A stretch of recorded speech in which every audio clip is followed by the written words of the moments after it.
जो आपको काम के घंटे को बढ़ा देने वाली है। आप सोच लीजिए कि कितने आंदोलन के बाद 8 घंटे के काम को, अधिकार को, ये पूरे मजदूरों का, तमाम लोगों का अधिकार माना गया कि 8 घंटे के काम को 1 दिन का काम माना जाएगा। लेकिन मोदी सरकार उसने 12 घंटे के काम को 1 दिन का काम में बदल दिया। और पंजाब के किसान, पंजाब के मजदूर एकजुट होकर के इस कानून को वापस लेने की लड़ाई शुरू कर चुके हैं। वहाँ हड़तालें हुई है, हम उनके साथ हैं। हम आज तमाम साथियों से कहेंगे कि मजदूरों के साथ सरकार का जो ये रवैया है, चाहे वो प्रवासी मजदूर हो, चाहे वो ट्रेड यूनियन के मजदूर हो, चाहे वो किसी तरह के मजदूर हो, सबके साथ पूरा लूटपाट का नीति है, उनके काम के घंटों को बढ़ा देने की नीति है और उनके जीवन को हर तरह से तबाह कर देने की नीति है। ऐसी मोदी सरकार नहीं चाहिए। और इसके लिए ये जो महापड़ाव है, ये साबित कर रहा है कि इसके खिलाफ तमाम लोग एकजुट हैं और देश के और सभी राज्यों की राजधानियों में आकर के आंदोलन पर उतरे हुए हैं। हम आपसे कहना चाहेंगे कि बिहार में धान की जो फसल है, उसका न्यूनतम समर्थन मूल्य जो है वो तय कर दिया गया, पूरे देश में तय कर दिया गया। और जो किसानों की मांग रही है कि न्यूनतम समर्थन मूल्य के आधार पर किसानों को धान का दाम मिले, गन्ना गेहूं के जो है गेहूं का दाम मिले, अन्य फसलों का दाम मिले, और इसके लिए जो समझौते होते हैं, जो न्यूनतम समर्थन मूल्य में गारंटी की बात होती है, मोदी सरकार उनसे भाग रही है।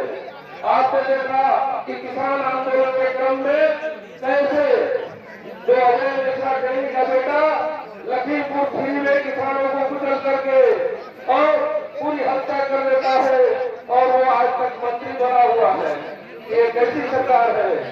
ये सभी लोग जान गए हैं कि बिल्कुल फासिस्ट सरकार है। पूरे इसको जनता से, किसानों से, मजदूरों से नहीं मतलब नहीं है। ये पूरे कॉर्पोरेट कंपनियों द्वारा संचालित है। हम आप तमाम लोगों से कहेंगे कि ये कॉर्पोरेट कंपनियों के द्वारा संचालित सरकार, ये जनता द्वारा चुनी गई और एक तरह से जनता के लिए और जनता के द्वारा चलाने वाली ये सरकार नहीं है उसके प्रतिनिधियों द्वारा, बल्कि ये पूरे कॉर्पोरेट कंपनियों के लिए काम कर रही है। हमारे यहाँ चीनी मिलें हैं और जैसे हर 6 माह पर मजदूर की मजदूरी के लिए महंगाई के हिसाब से कुछ बढ़ोतरी की जाती है। हर 6 महीने पर मजदूर की दर में बढ़ोतरी होती है। उसी ढंग से हर साल गन्ना किसानों के लिए उचित एवं लाभकारी मूल्य जो है वो वृद्धि की दर घोषित सरकार करती है, केंद्र की सरकार।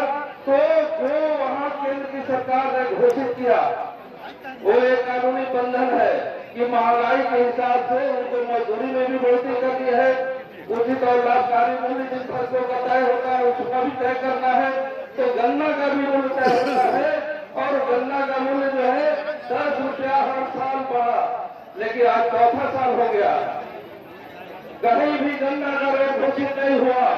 और पूरे तौर पे पूरे गन्ना किसानों का जबरदस्ती गन्ना लिया जा रहा है बिना रेट घोषित किए हुए, और चीनी मिलों का दबाव बना करके और पुराने रेट पर खरीदारी जारी रखने के लिए ये तमाम तिक्रम किया गया है कि चीनी मिलें ही उल्टा हाईकोर्ट चली गई है।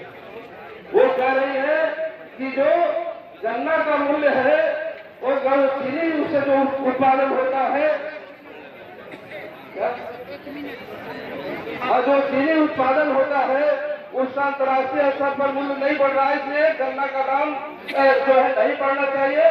वो हाईकोर्ट में चली गई है और इस लिहाज से वो इसको रोकना चाहती है, क्योंकि डीजल का दाम, सिंचाई के तमाम साधनों का दाम, तमाम चीजें बढ़ गई है और इस लिहाज से गन्ना का मूल्य कम से कम 400 रुपये क्विंटल होना चाहिए।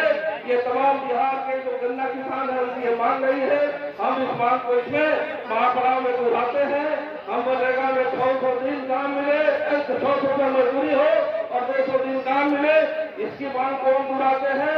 बिहार में 34% जो गरीबी जातीय गणना में सामने आई है, तो तमाम गरीबों के लिए केंद्र और राज्य सरकार जो है 5 लाख रुपया आवासीय भूमि और मकान के लिए दे। इन बातों के साथ हम अपनी बात में समाप्त करते हैं। इंकलाब जिंदाबाद, मजदूर किसानों का महापड़ाव जिंदाबाद।